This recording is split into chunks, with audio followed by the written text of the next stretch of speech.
You know you're in for innovative gameplay when you control a dancing robot and it dances something other than the robot. In today's Humble Opinion, we're taking a look at Planet of the Eyes.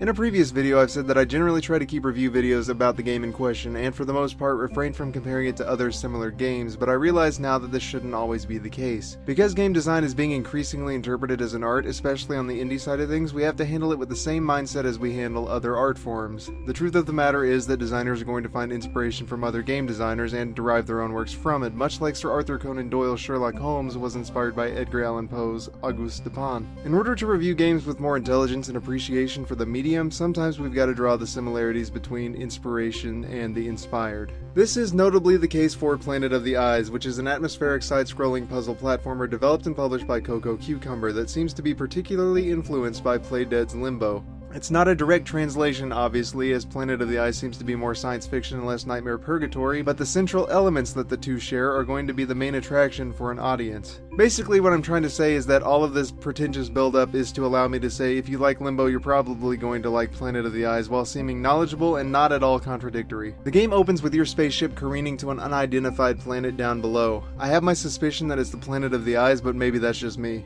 Upon landing, you drag your Polaroid-looking ass out of the wreckage and start your adventure by wandering aimlessly into the unknown, where your only source of information is from the cassette tapes of your creator scattered across its surface. Man, Polaroids and cassette tapes, retro as fuck.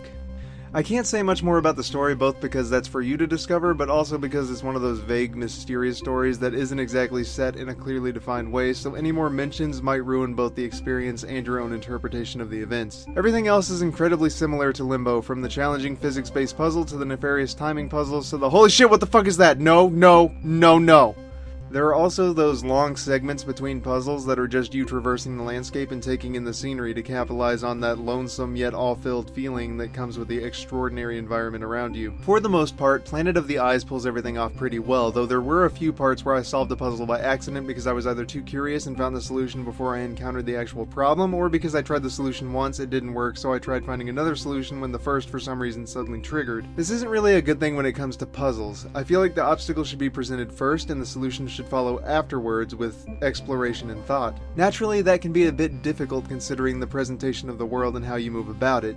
It's hard to ensure that the player will come to a locked door and then think of a way around it in two-dimensional space, but if it can't be pulled off, the focus should be on different types of puzzles rather than things that work but offer potential for mindless execution. Normally, you can find Planet of the Eyes on the Steam store for the price of $9.99, though I would personally say that it feels more like a $5 title than a $10 one based on its length alone. It's also not quite as refined as its source of inspiration, so I don't think it's worth quite as much as that. There is, however, enough of an experience to make its sale price of $2.49 feel like you're robbing the developer, so it's kind of a catch-22. Feel like you've paid too much or feel like you're ripping them off. Sorry, lads.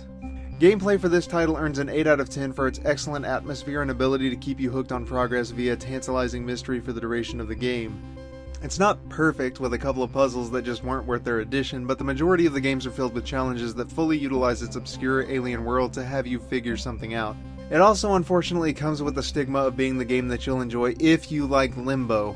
Obviously, the latter has been out longer and is generally viewed as prolific, so it's far more likely that people will be interested in playing it rather than things like it, and Planet of the Eyes just isn't strong enough to build a following quite as strong on its own. Still, if that was a title you enjoyed and you're looking for more content like it, Planet of the Eyes has got you covered. In value, the game earns a 9 out of 10 because it's one of the only games in the bundle that actually immerses you in a game. So far, we've been stuck with a quarter of a game, an alright game, a great game as long as you have friends around you, and an awesome 3D platformer, all of which gives this title plenty of room to shine on its own and allow you to appreciate all of its merits. Finally, you'll say, a game that I can lose myself in, if only for a couple of hours. It offers something that the bundle was starved for, and it's a welcome addition even if it doesn't last too long. Overall, that nets it a 9.5 out of 10, an oasis of enjoyment in what has otherwise been a desert, and also something worth looking into in its own right, even if it looks a little more than familiar.